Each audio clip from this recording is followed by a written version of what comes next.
नमस्कार साथियों, स्वागत है आपका हमारे YouTube चैनल में। आप छत्तीसगढ़ की किस जगह से हमारे समाचार सुन रहे हैं, कृपया कमेंट बॉक्स में लिखकर हमें जरूर बताएं। रायपुर से प्रस्तुत है छत्तीसगढ़ के प्रादेशिक समाचार। समाचारों के साथ में रजनी शुक्ला। पहले मुख्य समाचार। केंद्रीय गृह मंत्री अमित शाह आज छत्तीसगढ़ के दौरे पर आएंगे। वे जांजगीर में एक जनसभा को संबोधित करेंगे। बेमेतरा जिले के बिरनपुर हत्याकांड की सीबीआई जांच कराई जाएगी। विधानसभा में गृह मंत्री विजय शर्मा ने यह जानकारी दी। रायपुर जिले के सिलतरा में एक फैक्ट्री में विस्फोट होने से एक मजदूर की मौत, 2 अन्य मजदूर घायल। और अब समाचार विस्तार से। केंद्रीय गृह मंत्री अमित शाह आज छत्तीसगढ़ के दौरे पर आएंगे। वे सबसे पहले कोंडागांव पहुंचेंगे और वहां संगठन के नेताओं की बैठक लेंगे और चुनावी तैयारी तथा रणनीति को लेकर चर्चा करेंगे। बाद में जांजगीर के हाई स्कूल मैदान में आयोजित एक जनसभा को संबोधित करेंगे। वे आज शाम ही दिल्ली लौट जाएंगे। श्री शाह की आम सभा को लेकर वित्त मंत्री ओपी चौधरी कल जांजगीर पहुंचे और सभा स्थल का निरीक्षण कर तैयारियों का जायजा लिया। वहीं जांजगीर में एक प्रेस वार्ता में विधायक राजेश मूणत ने बताया कि आयोजन को लेकर भाजपा की व्यापक तैयारियां हैं। चुनावी शंखनाद करने के लिए केंद्रीय गृह मंत्री अमित शाह छत्तीसगढ़ पहुंच रहे हैं। उनकी सभा में जांजगीर चांपा लोकसभा क्षेत्र के अंतर्गत आने वाले 8 विधानसभा क्षेत्रों के करीब 40,000 लोग जुटेंगे। हर बूथ से कार्यकर्ता इस सभा में पहुंचेंगे। प्रधानमंत्री नरेंद्र मोदी ने प्रधानमंत्री उच्चतर शिक्षा अभियान पीएम-ऊषा का शुभारंभ किया। छत्तीसगढ़ के उच्च शिक्षा मंत्री बृजमोहन अग्रवाल रायपुर में वर्चुअल माध्यम से इस कार्यक्रम में शामिल हुए। इस मौके पर उन्होंने बताया कि इस अभियान के तहत बस्तर विश्वविद्यालय को 100 करोड़ रुपए, रायपुर के पंडित रविशंकर शुक्ल विश्वविद्यालय और बिलासपुर के अटल बिहारी वाजपेयी विश्वविद्यालय को 20-20 करोड़ रुपए के साथ 2 कॉलेजों को 5-5 करोड़ रुपए दिए गए हैं। प्रधानमंत्री आवास योजना के हितग्राही अब लीज वाले स्थलों से छोटी गाड़ी में अपने मकान निर्माण के लिए रेत ले जा सकेंगे। मुख्यमंत्री विष्णुदेव साय ने यह घोषणा करते हुए कहा कि हितग्राहियों को रेत ले जाने पर किसी तरह की रॉयल्टी नहीं देनी होगी। विधानसभा में वित्त मंत्री ओपी चौधरी ने मुख्यमंत्री के इस निर्णय की जानकारी दी। उन्होंने कहा कि राज्य में बीते 5 वर्षों में प्रधानमंत्री आवास योजना के आवास नहीं बने, अब 18 लाख आवास बन रहे हैं। हितग्राही अपने मकान का काम जल्द पूरा कर सकें, इसके लिए उन्हें यह छूट दी गई है। बेमेतरा जिले के बिरनपुर हत्याकांड की सीबीआई जांच कराई जाएगी। विधानसभा में गृह मंत्री विजय शर्मा ने साजा विधायक ईश्वर साहू के ध्यानाकर्षक प्रस्ताव पर चर्चा के दौरान यह जानकारी दी। विधायक ईश्वर साहू ने सदन में सवाल किया कि इस मामले में 36 आरोपियों के नाम दिए गए थे, जिनमें से केवल 12 आरोपियों की गिरफ्तारी हुई है। जवाब में गृह मंत्री ने कहा कि इस मामले में विवेचना जारी है। जिनके खिलाफ प्रमाण मिले हैं वे जेल में हैं। आगे भी कार्रवाई जारी रहेगी। गौरतलब है कि बिरनपुर में 8 अप्रैल को 2 समुदायों के बीच हुई हिंसा में भुवनेश्वर साहू की हत्या हो गई थी, जिनके पिता ईश्वर साहू इस समय साजा से भाजपा विधायक हैं। वाणिज्य और उद्योग तथा श्रम मंत्री लखनलाल देवांगन के विभागों से संबंधित अनुदान मांगे कल छत्तीसगढ़ विधानसभा में चर्चा के बाद पारित कर दी गई। मंत्री श्री देवांगन ने अनुदान मांगों पर हुई चर्चा का जवाब देते हुए बताया कि राज्य की आवश्यकता के अनुरूप नई औद्योगिक नीति जारी की जाएगी।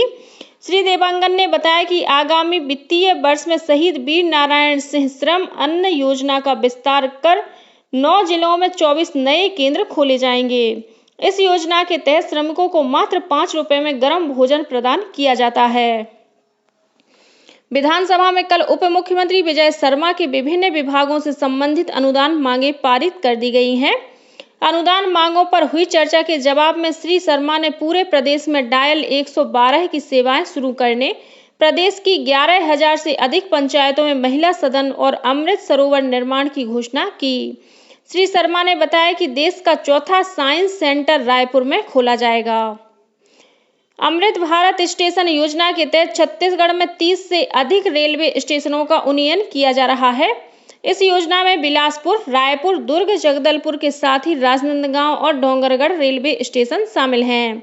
प्रधानमंत्री नरेंद्र मोदी 26 फरवरी को वर्चुअल रूप से देश भर में इस योजना का उद्घाटन करेंगे। इस उपलक्ष्य में रायपुर शहर के विद्यालयों में 2047 के विकसित भारत का विकसित रेलवे विषय पर निबंध, कविता सहित विभिन्न प्रतियोगिताओं का आयोजन किया गया। छत्तीसगढ़ के मुख्यमंत्री विष्णुदेव साय ने कल अपना 60वां जन्मदिन जसपुर के बगिया के बालक आश्रम शाला में बच्चों के साथ केक काटकर मनाया और बच्चों को उपहार बांटे। छत्तीसगढ़ के साथ ही देश भर के राजनीतिज्ञों ने उन्हें जन्मदिन की बधाई और शुभकामनाएं दी।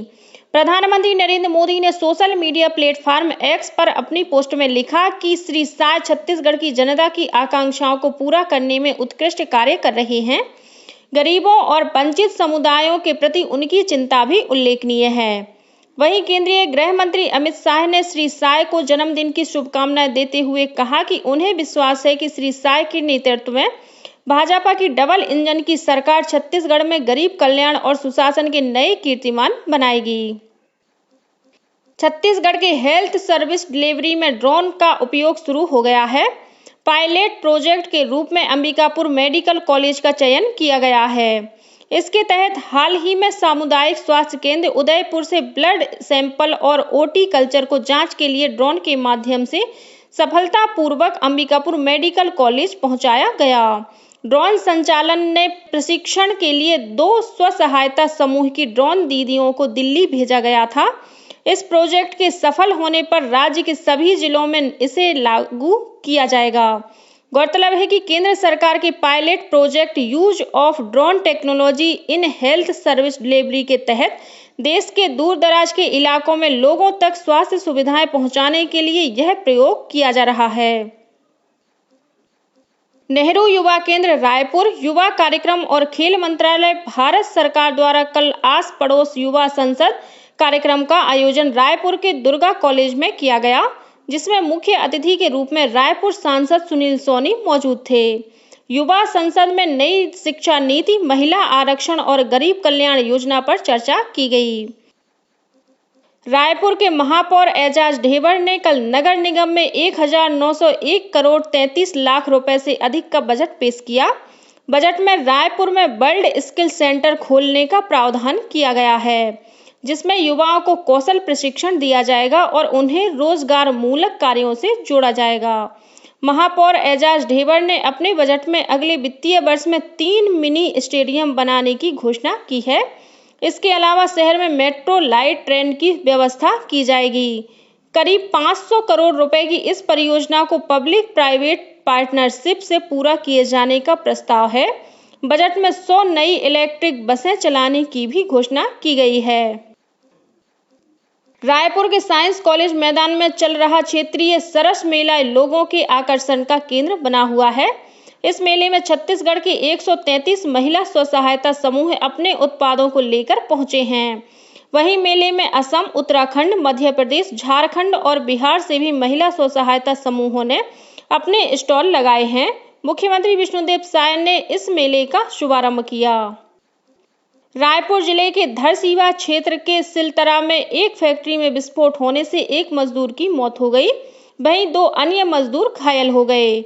यह घटना कल दोपहर की है। मामले की जानकारी मिलते ही धरसीवा पुलिस और दमकल की गाड़ी मौके पर पहुंची और राहत कार्य शुरू कर दिया।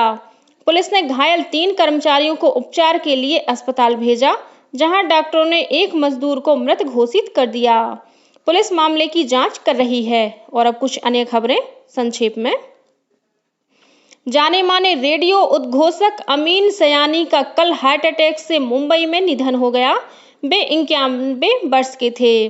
प्रधानमंत्री नरेंद्र मोदी ने अमीन सयानी के निधन पर शोक व्यक्त किया है। अग्निवीर वायुसेना भर्ती के लिए आवेदन करने वाले राजनांदगांव जिले के पात्र अभ्यर्थियों को लिखित परीक्षा के लिए निःशुल्क कोचिंग दी जाएगी। इसके लिए वे जिला रोजगार और स्वरोजगार मार्गदर्शन केंद्र से संपर्क कर अपना नाम दर्ज करा सकते हैं। वन विभाग की योजना में पैसा निवेश करने के नाम पर भिलाई की एक महिला से लाखों रुपए की ठगी करने के आरोप में दुर्ग पुलिस ने एक आरोपी को गिरफ्तार किया है, जिसे न्यायिक रिमांड पर जेल भेज दिया गया है। और दुर्ग पुलिस ने प्रतिबंधित ब्राउन शुगर की बिक्री करने के आरोप में एक महिला तस्कर को नागपुर से गिरफ्तार किया है। इसी के साथ छत्तीसगढ़ के समाचारों का ये बुलेटिन समाप्त हुआ। नमस्कार।